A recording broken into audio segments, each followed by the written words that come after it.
If you're traveling on that train tonight, be careful. Don't talk to any strangers. Imagine hearing that right before you step onto a deserted midnight train.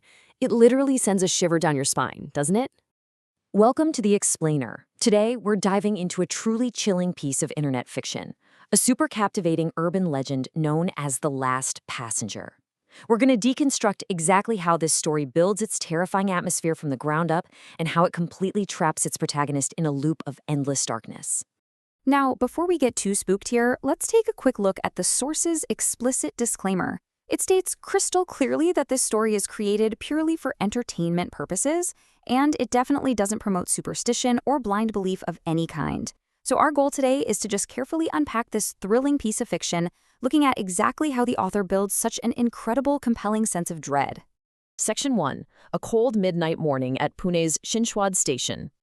We've all been there, right? Think about that deeply relatable feeling. It's midnight on a cold December night. You're totally exhausted, and literally all you want to do is get home. The station is completely deserted, but for our protagonist, Jatin, that isolation is dialed up to a 3, because his express train is exactly 3 hours late. Every other passenger has just given up and gone home.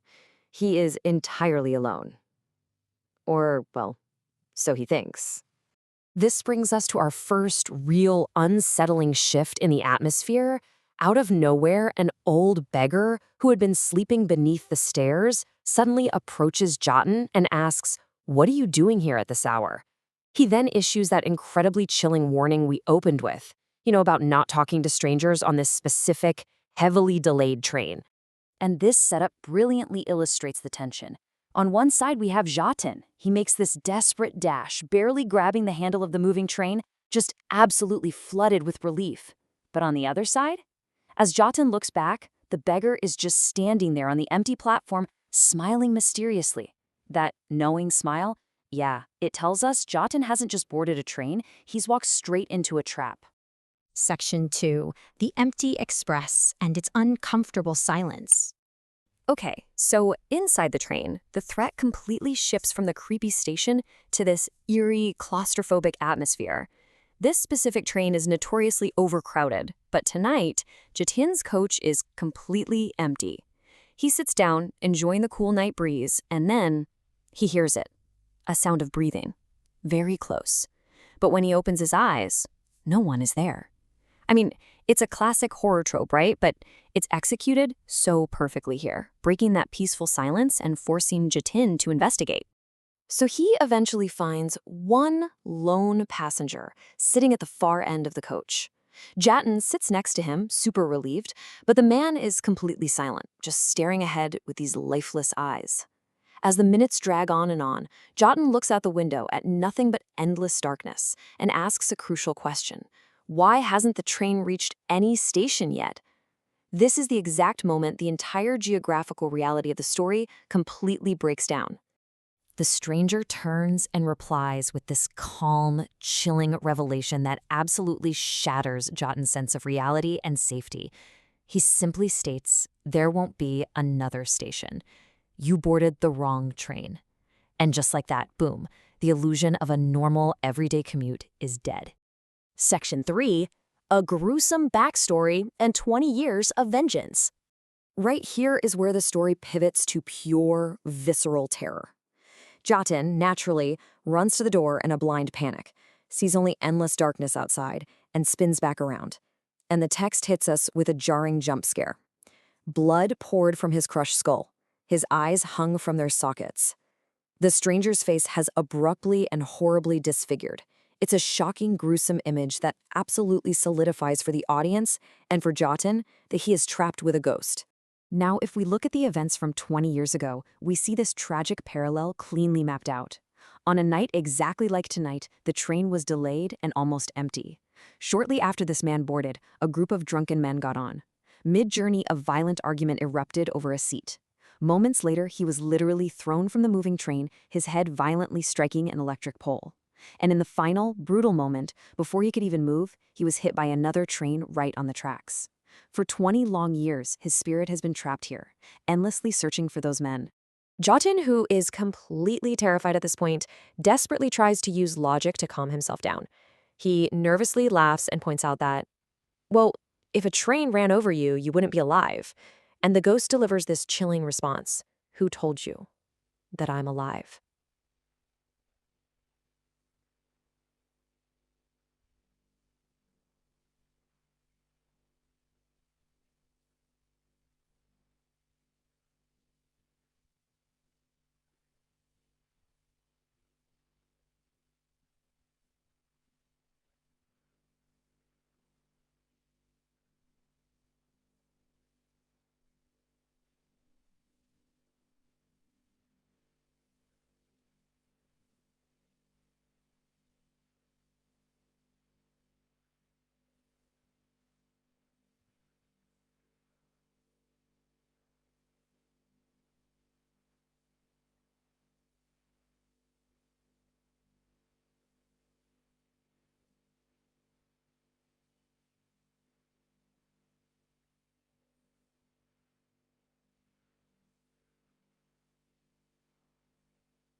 Section 4. The Endless Trap and the Mechanics of the Curse. So, Jaden tries one last desperate physical escape. He pulls the emergency chain. But instead of slowing down, the train actually accelerates. And if you strip the emotion out of it, the inescapable logic of this trap makes it even scarier. Step 1. The train itself is trapped in a time loop on the exact night of the murder. Step 2. A new passenger, like Jatin, unknowingly boards, essentially entering that loop. Step 3. The trapped ghost demands that the passenger take their place so the original spirit can find freedom. And finally, step 4. The new soul is then bound to the train, doomed to wait for the next unsuspecting traveler to repeat the whole cycle. It is a perfectly closed loop of absolute despair. Section 5. The Next Passenger. A Horrific Choice. The ghost, dripping with blood, steps back from the cowering Jatin and makes a horrifying request. I need freedom. Can you free me? I want you to really understand the absolute lack of choice Jatin actually has here. There is only pitch darkness outside, no station in sight. The train is accelerating indefinitely. There is absolutely no physical escape possible. Seriously, put yourself in Jatin's shoes for a second. What would you do? With zero alternatives, endless terror, and a cursed spirit demanding your soul in exchange for stopping the nightmare, do you submit? Broken and totally out of options, Jatin nods. I'll free you. The source text highlights the exact precision of this moment. The very second those words leave his mouth, the speeding train instantly stops, and a freezing wind fills the coach. The curse has officially been transferred. Let's look at the chilling aftermath of this exchange. On one hand, the original ghost's fate is finally resolved. He smiles peacefully, his body dissolves into the air, and after 20 long years, he's finally free. But contrast that with Jatin's fate. The train doors open, almost mocking him, because Jatin knows, deep down in his new cursed reality, he can never step out again. He is now the anchor. And that brings us to the devastating, cyclical genius of this urban legend. The train begins moving once more into the endless darkness. A journey with no destination, because the story ends by reminding us that somewhere, at another lonely, delayed station, someone else is waiting. Just an unsuspecting traveler wanting to go home. So I leave you with this question. Will you be the next passenger?